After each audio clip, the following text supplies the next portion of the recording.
Hey, what is going on, guys? It's Young here, and today I'm back with another Fortnite video. And in today's video, I'm going to share with you guys the best exponential settings to use as of right now, and share with you guys the settings that I'm currently using. I really do like exponential a lot. It helps improve your aim.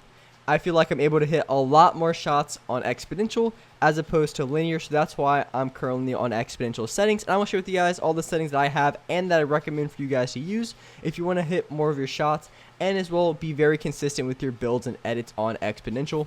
And real quick, before we get into the video, I have a V-Buck giveaway. I give away 2,000 V-Bucks every single Friday, so if you guys would like to participate in the next giveaway and win some free V-Bucks, all you guys have to do is to drop a like on the video. Make sure you guys do subscribe to the channel if you guys haven't already. Hit the notification bell, and as well leave a comment down below of your Xbox gamer tag, PSN gamer tag, or Epic account, and you guys will be automatically entered. If you guys would like to support them in the item shop, all you guys have to do is go down to the bottom right, click on support a creator, type in my creator code, which is Young Humor, and you guys will have me added and supported as a creator. And lastly, I'm super excited to announce my new merch. You guys can find it in the link in the description or the pinned comment if you guys are interested. Definitely get a long sleeve t-shirt or a hoodie if you guys like it. And with that being said, let's get right to the video. Alright, so in this video, I'm going to share with you guys all of the exponential settings that I have and that I recommend for you guys to use if you want to be able to improve your builds, edits, and to hit more shots. So here, going to my settings, of course I do have the sprint by default on, which I wanted to share with you guys because you can see my controller input that the controller auto run is off, but I do have the sprint by default, so it doesn't affect this setting at all. So I am auto sprinting even if it doesn't say I have it on.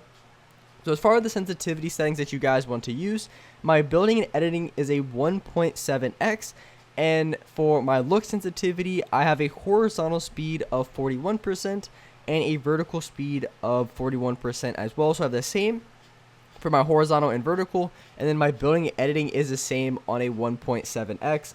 So this sensitivity is really great, and I always do recommend playing on lower sensitivities as opposed to higher sensitivities. I feel like you're just much better off. You're going to be much more consistent with your aim, and also your builds and edits are going to be more consistent as well because you're not going to be overcorrecting a lot, and it's not going to be as spammy as it was before, because sometimes what can happen is if you play on like a really high building sensitivity, you might accidentally end up building way more structures than you intend to build, which can be really bad, especially if it's like an early game or you're just in a position where you don't have many materials and you kind of turn around a little bit too much with your builds, and then you end up building an extra like 3 or 4 pieces that you didn't mean to.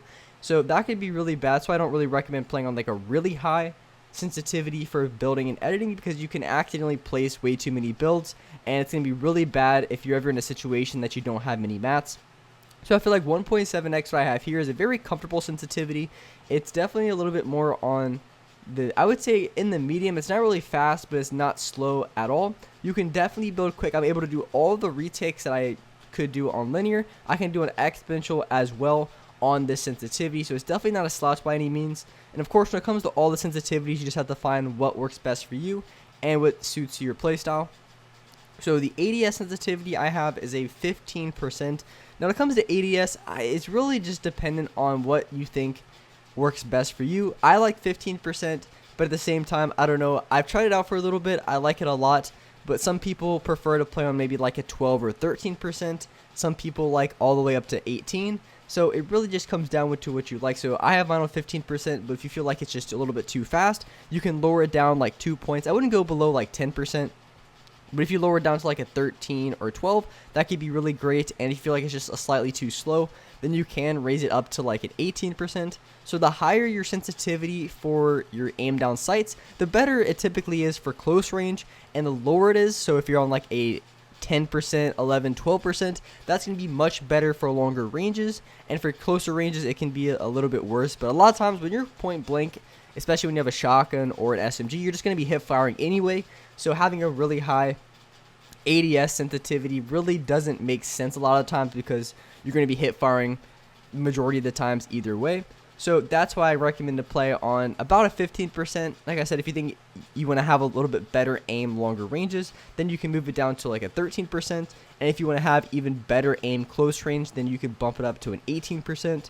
So it really just comes down to your playstyle if you want to focus on long range or aiming down sights in close range gunfights.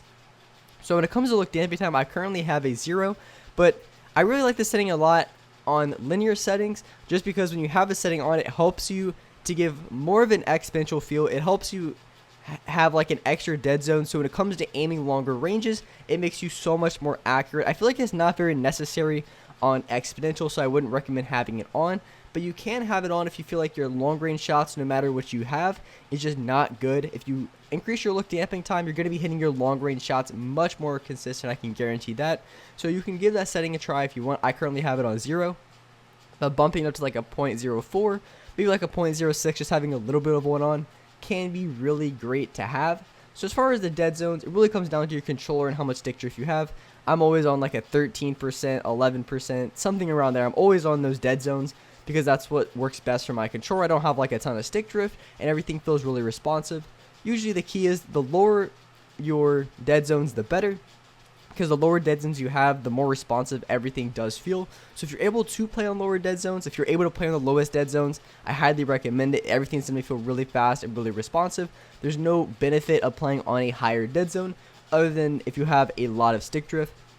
So if you don't have stick drift and then you want to play on a low dead zone, everything's going to feel really responsive. It's going to feel a lot quicker, and that's what you would want to play on ideally. But of course, if your controller is a little bit older, if you had it for a long time, you're probably going to have more stick drift, so you're going to have to play on higher dead zones unless you want your character to drift all over the place, which is definitely really annoying, and it can mess you up a ton in fights. But having just a little bit of stick drift really isn't bad. It's just if it gets too unbearable to the point where you're kind of just sliding all over the place, then you'd want to turn your dead zone up a little bit. So those are going to be all the settings I have and that I recommend. Like I said, I have switched to exponential, at least for the time being. I really like it. I feel like my aim is a little bit better than on linear settings. I can still aim really well on linear. I just feel that exponential just gives that little extra boost in aim that I need. I'm still able to build and edit really quickly and fast, so I don't have any issues with that. So I do highly recommend trying out exponential settings and the settings I have in this video. Of course, if you think that maybe one of the sensitivities is too high or too slow, you can adjust it by a couple points. But for the most part, I really like the sensitivity. I highly recommend for you guys to give it a try if you are looking for new exponential settings, or just to update the ones you have currently because you feel like they don't work very well. Definitely give these settings a look. You guys won't be disappointed. I highly recommend them. So with that being said, I really appreciate you guys watching the video. If you guys could hit that like button, make sure you guys do subscribe to the channel if you guys are new. Hit that notification bell so you guys get notified for every single time I upload a new video. And when I do live stream on the channel, make sure you guys hit the notification bell so you guys will get a notification for when I go live. But with that being said, I really appreciate you guys watching the video. And alright guys, I'll see you in the next video.